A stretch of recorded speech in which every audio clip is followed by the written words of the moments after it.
Hi, I'm Dr. Brian Thornburg. I'm a Board Certified Pediatrician, and I am here to talk about the measles epidemic that's happening now.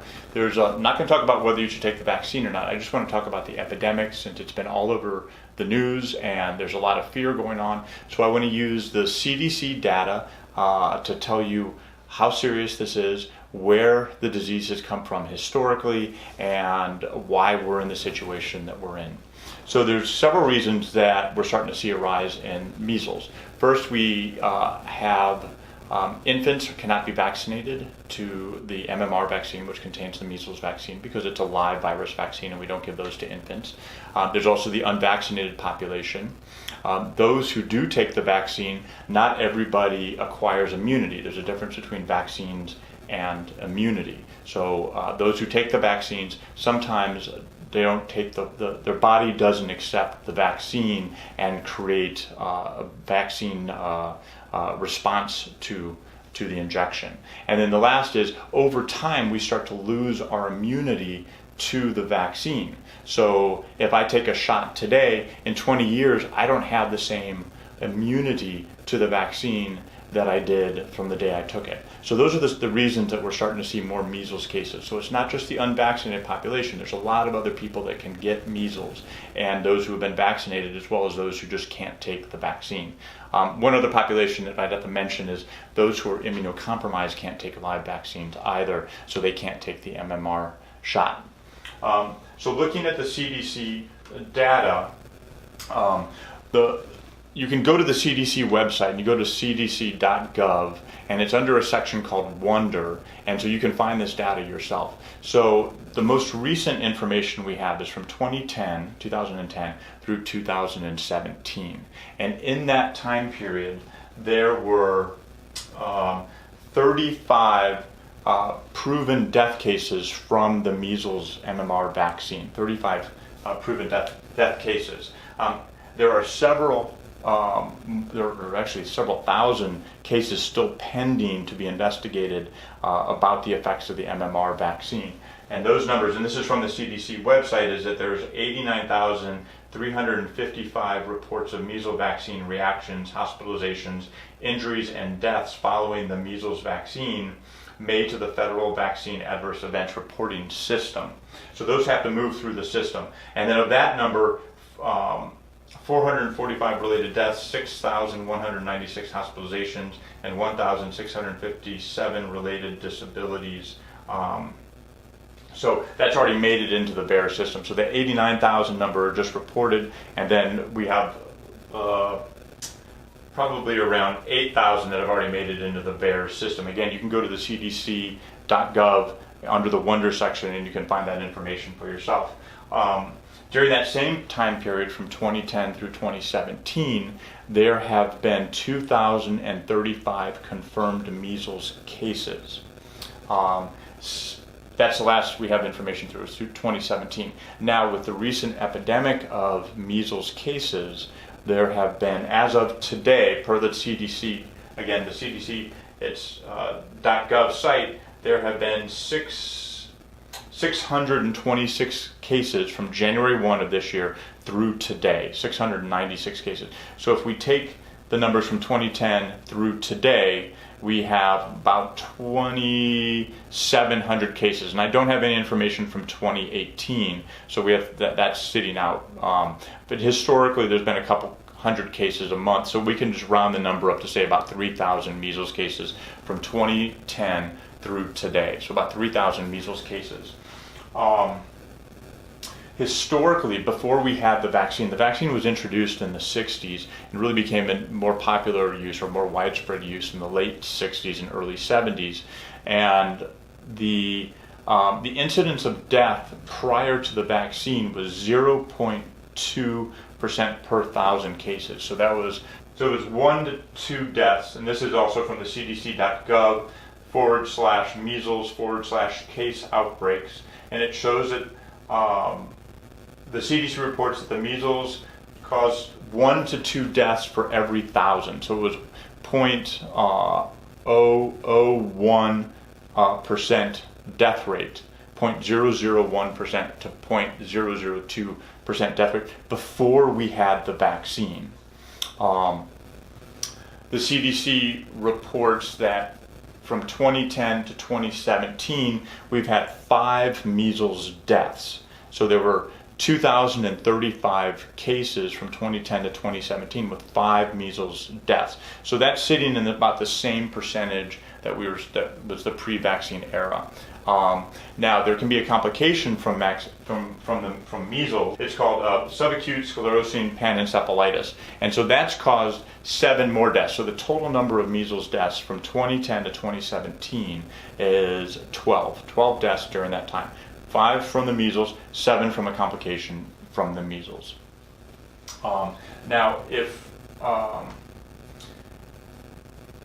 we look at the number of measles deaths from vaccines, there's been 35.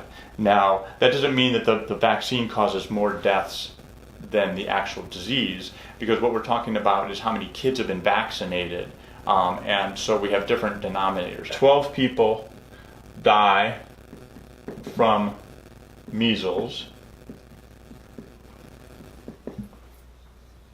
and that's over 2,035 cases.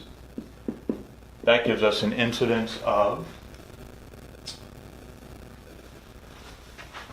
0.006, or 6 out of every 1,000 cases, which is a little bit higher than what we had in the pre-vaccine era. But that's now what we don't unfortunately have when we see a number like this is we don't know what condition those people were in. We also don't know if those were adults. We don't know if they were children.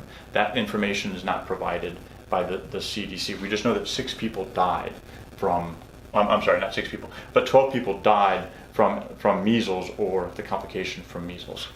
And so we don't know if those people were immunocompromised. We don't know if they didn't have access to medical care. We didn't know if they were very frail, if they were under the age of 1. So we don't know any of that information. The English Health Ministry in England, they do provide that information. So you can go to their website, the British Health Ministry, and they'll give you a rundown of everybody that's died. And if you do that for measles, measles, you will see that all the people that have died were immunocompromised or didn't seek medical attention in a timely manner. So we can kind of bring that into the American system to kind of understand that just people aren't dropping dead, hopefully, from measles. It tends to be that these people have been immunocompromised or had some outstanding complications. So they weren't just healthy, typical people who had access to medical care. So we're seeing about 6 out of every 1,000. Again, 12 cases over 7 years, and they most likely were immunocompromised, not typical people that had access to medical care. Now, if we look at the complication rate of the vaccine, there were 35 deaths from the MMR vaccine, and that is per the CDC. This isn't a number that's made up by the anti-vaxxers or anything like that. Now, in order to compare an apple to an apple, that's 35 deaths from the MMR vaccine. There are about 4 million children born a year in the United States, and about 90% of those children receive the MMR vaccine. And so if we take 90% of 4 million, and we do that for 2010, 11, 12, 13, 14, 15, 16, and 17, that creates the bottom number. However, we give 2 doses of MMR. So instead of it just being 8 years of 4 million times 90%, it's actually 13 years of 4 million times 90%. And so that gives us a bottom number of 45,700,000 doses of MMR have been given. And so that gives us roughly a number of 0.00001 chance. So you can see that if you just compare the chances of contracting measles and getting a bad outcome versus taking the vaccine and having a bad outcome, it's much more likely that actually contracting the measles is more dangerous. Again, remember, these are probably immunocompromised individuals, and these are the total number of deaths for the number of cases given. But I have to take this one step further, in that the David Kessler, who was the former head of the FDA, he said that only 1 to 10% of vaccine injuries are actually reported. So that's coming from the head of the FDA, 1 to 10%. So that means that 35 number is higher if we're going to take this as accurate, and it's coming from a reputable source, the former head of the FDA. So that means that we've actually had anywhere from 350 to 3,500 cases, and again, we have the same bottom number here. And so if we then take the percentage, we're going to have, our number is 0.0001 and 0.00008. So again, assuming that David Kessler, the head of the FDA, his numbers are right, that we only report 1 to 10% of cases, you can still see that the vaccine is safe.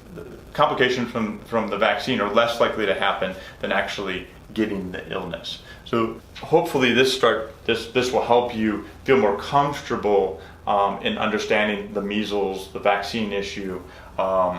There is definitely a benefit to taking the vaccine.